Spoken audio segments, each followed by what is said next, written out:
Now, in Australia, the New Age churches have their own rock groups, and something any artist would envy, the ability to legally manipulate the music charts.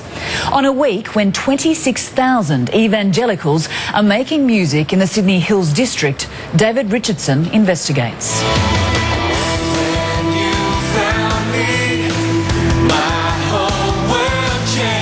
It's kind of like the McDonald's of music in some ways. It's a pretty shrewd way of trying to get, musical attention. Well, the fact that Hillsong is an ARIA chart store is a kind of manipulation. Thanks to the Hillsong Church, God's message is racing up the charts. The Hillsong juggernaut rolled into town this week. 26,000 clap-happy Christians waving, dancing, rocking for God at its annual conference. But this congregation, apart from being a $50 million empire, is a hit factory, using the record charts to spread the gospel.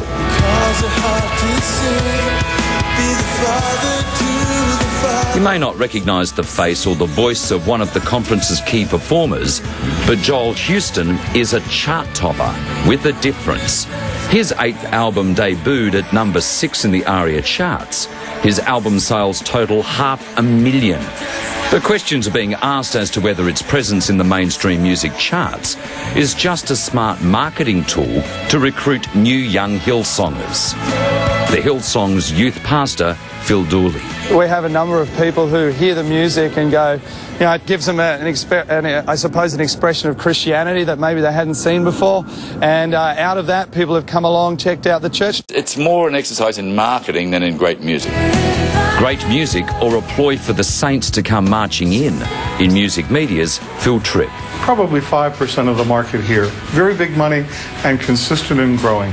You see, the Hillsong Church, apart from being a multi-million-dollar enterprise, is also a registered ARIA chart store. You know, what they've done at Hillsong is they've completely narrowed out all the records companies and the DJs. They don't need that. They've got their own sort of God network to say, go out there, buy it from this shop, and you'll guarantee that the Lord will have a hit.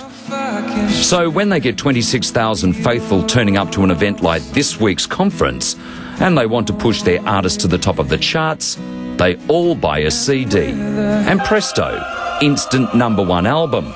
That, some say, is an unfair advantage. That probably is unfair, because if you're an artist, say, having a concert and you sold a great number of your CDs at that concert, they don't figure in the chart tabulations because those concerts are not regarded as official outlets. Rock journo Richie York cut his teeth working alongside the late legend John Lennon as his international peace envoy. For 45 years, he's watched the rock charts. He doesn't like what he sees now. I suppose some people might consider it as manipulation of the charts, but it's a pretty clever way of getting things sold and spreading a musical message. It was a good example of how you can achieve a #1 record without having to do the national homework.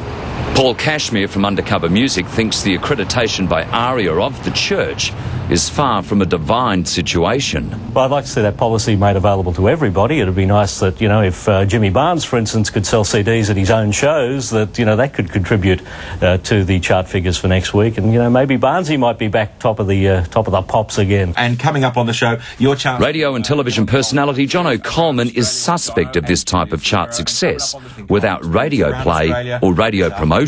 When you look at how people have been manipulating the charts in Australia and elsewhere for so many years, I mean, I've had records out before, and I used to go out regularly and have friends who would go out regularly and buy copies of my record or copies of somebody else's record to get it into the chart. I mean, so manipulation is nothing new to the chart. You can't quite see what's... But Hillsong's Phil Dooley isn't having any of it. He says it's a simple case of supply and demand. Well, I think there obviously is some elements out there who are, whatever, jealous, whatever you want to call it. I mean, to me, it's Australian success and it should be celebrated. Hillsong's success is also aided by these dire times in the music industry. In the past, a #1 single or album would need sales of more than 40,000 units. Nowadays, it's only 5,000 copies to earn a #1 spot. And just last week, if you sold a measly 37 copies of your release, you'd have a top 100 spot. Many are calling for Hillsong to have its own charts, to chart with Christian and gospel artists like they do in the United States and the UK. There's classical music charts, there's pop music charts, there's ethnic music charts, world music charts, so maybe there should be.